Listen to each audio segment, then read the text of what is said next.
Вот так легко можно на холодную сделать цветок,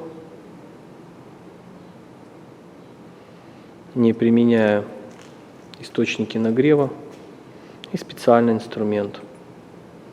Сделать такой цветок несложно. Насколько просто его сделать, я вам уже показал.